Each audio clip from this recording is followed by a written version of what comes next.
Hi guys, my name is Milap Gupta and you are watching me on my YouTube channel English with Milap. दोस्तों, आज हमारा topic है could, would और should का।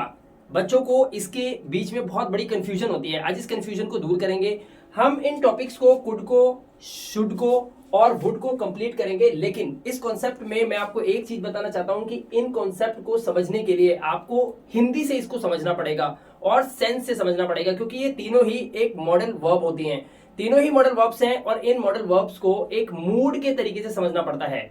Modal verb जो होती है वो एक मूड के आधार पर चलती है, यानी कि आप उसे इमोशन से समझ सकते हैं, उसे सेंस से समझ सकते हैं। इसमें रिक्वेस्ट होती हैं, इसमें पोलाइट रिक्वेस्ट हो सकती हैं, इसमें एक्शंस हो सकते हैं, इसमें एबिलिटी बताई जाती है, पॉसिबिलिटीज बताई जाती हैं। तो यहां पर हमें ये देखना है कि क्या ये तीनों टॉपिक एक दूसरे से मैच करते हैं, क्योंकि ये राइम जैसे लगते हैं, कुड, वुड, शुड। तो इसीलिए चलिए शुरू करते हैं। सबसे पहले हम कुड को समझेंगे। यहाँ पर देखिए, कुड का यूज सबसे पहला होता है एबिलिटी के लिए। एबिलिटी जिसको हिंदी में बोलते हैं योग्यता, बट ये पास्ट में होनी चाहिए। एबिलिटी इन पास्ट, क्योंकि प्रेजेंट की एबिलिटी बताने के लिए तो आपको कैन का यूज करना पड़ता है। तो यहां पर कुड को यूज करेंगे हम एबिलिटी इन पास्ट में। हिंदी में इसकी सेंस होती है, वाक्य के अंत में होगा कर सकता था। अगर मैं बोलूं कि मैं 3 साल पहले तैर सकता था, तो तैर सकता था इसको हम ऐसे भी तो बोलते हैं, मैं ऐसा कर पाता था या कर लेता था। इसीलिए सेंस ये होती है कर सकता था, कर लेता था या कर पाता था। अब यहां पर एक सेंटेंस देखिए, लिखा है जब मैं 7 का था मैं तैर सकता था। बात हो रही है पास्ट की, और पास्ट की एक एबिलिटी की बात हो रही है, तैरने की। यहां पर इसकी इंग्लिश हम कैसे बनाएंगे? जब मैं 7 का था तो मैं बोलूंगा, अब मैं बोलूंगा व्हेन आई वाज 7, जब मैं 7 का था, कॉमा, मैं तैर सकता था, आई कुड स्विम। यहां पर कुड का यूज हुआ पास्ट की एबिलिटी को शो करने के लिए। एक और सेंटेंस देखिए, 4 साल पहले मैं अंग्रेजी बोल सकती थी, यानी कि अब मैं नहीं बोल पाती। 4 साल पहले मैं अंग्रेजी बोल सकती थी, अब मैं भूल गई हूं। इस सेंस में सेंटेंस को बनाएंगे। इंग्लिश ऐसे बनेगी, मैं बोलूंगा I could speak English 4 years ago। अब मैं चाहूं तो इसको ऐसे भी बोल सकता हूं, 4 years ago, comma, I could speak English. दोनों ही तरीके से इसको बोला जा सकता है। तो आपको पता चला कुड का एक यूज एबिलिटी यानी कि योग्यता बताने के लिए, बट इन पास्ट। अब इसका एक दूसरा यूज भी होता है कुड का, जो कि पॉसिबिलिटी बताने के लिए होता है, बट वो प्रेजेंट और फ्यूचर की पॉसिबिलिटी बताने के लिए होता है, ना कि पास्ट की। समझते हैं। वह रसोई में हो सकती है, ये सेंटेंस है। अगर मैं आपसे पूछूं रोहन कहां है, आपने बोला वह बाजार में हो सकता है, तो एक संभावना, एक पॉसिबिलिटी की बात आपने करी है यहां पर।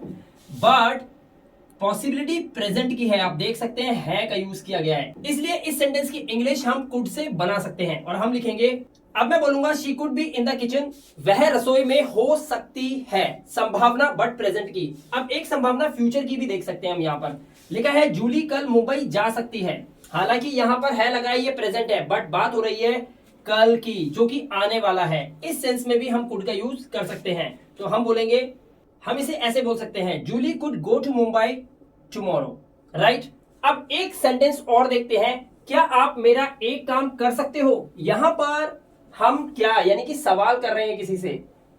सकते हो लास्ट में लगा हुआ है, यानी कि हम कुड का एक और यूज जानते हैं, वो है पोलाइट रिक्वेस्ट। अगर आप किसी से पोलाइट रिक्वेस्ट करना चाहते हैं, तब भी आप कुड का यूज कर सकते हैं, जिसे हम हिंदी में बोलते हैं विनम्र निवेदन। अब इसकी इंग्लिश हम ऐसे बनाएंगे, और आप बोलेंगे could you please do me a favour, इस तरह से।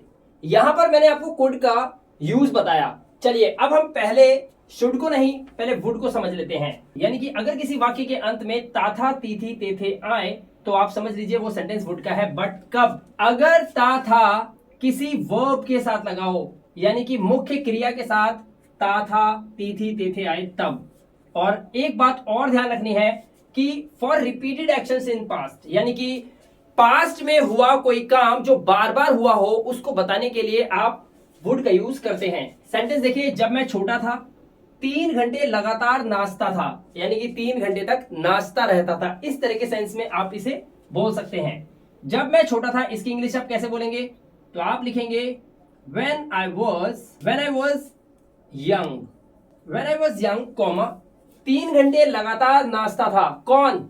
वो मैं ही तो था। तो फिर आप I का यूज कर सकते हैं। when I was young, I would dance 3 घंटे लगातार। तो कैसे बोलेंगे? 3 hours continuously। इस तरह से आप इस सेंटेंस को बोलेंगे, when I was young, I would dance 3 hours continuously, right? अब would का आप एक यूज और देखेंगे, to make polite requests, invitations और ऑफर्स। अगर आप किसी से पोलाइट रिक्वेस्ट करते हैं, किसी को इनविटेशन यानी कि कोई ऑफर करते हैं, इनवाइट करते हैं किसी को, तब भी आप वुड का यूज कर सकते हैं। यहां पर आप सेंटेंस देख सकते हैं, लेकिन आपको यह ध्यान रखना चाहिए कि सेंटेंस प्रेजेंट या फ्यूचर का ही होना चाहिए।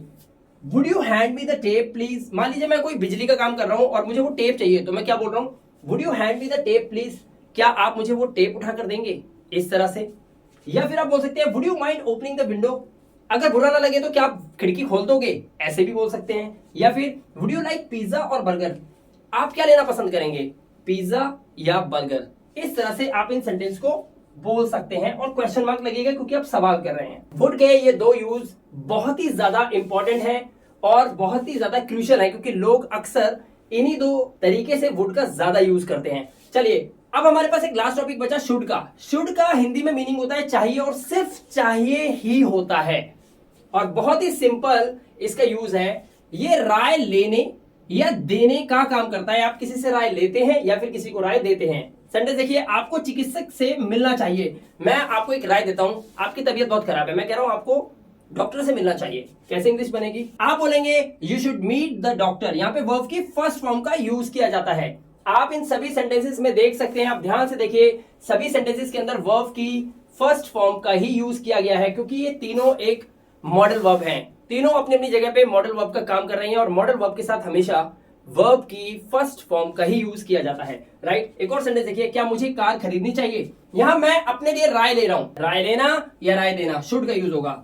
सेंटेंस ऐसे बनेगा और मैं बोलूंगा should I buy a car. तो दोस्तों देखा आपने, हमने किस तरह से वुड, शुड और कुड को आज इन सेंटेंसेस के माध्यम से समझा, राइट। आप इसकी प्रैक्टिस कर सकते हैं, लगातार अभ्यास करते रहेंगे तो आपको इन सेंटेंसेस को बनाने में कोई दिक्कत नहीं आएगी। आप लोगों को वीडियो कैसा लगा, वीडियो को एक लाइक देके जरूर बताइएगा, और अगर आपको कोई शंका रह गई हो तो आप कमेंट भी कर सकते हैं, मैं नेक्स्ट वीडियो में उसको कवर करूंगा। फाइनली मैं आपसे यही कहना चाहूंगा कि इससे रिलेटेड और इंटरेस्टेड वीडियोस को लगातार देखने के लिए इस चैनल को सब्सक्राइब करके रखें और बेल आइकन बटन को भी प्रेस कर लेना, ताकि हर वीडियो का नोटिफिकेशन आपके मोबाइल फोन पे टाइम टू टाइम आपको मिल जाए। मैं मिलाप गुप्ता मिलूंगा आपसे नेक्स्ट इंटरेस्टिंग वीडियो में। Till then, good bye.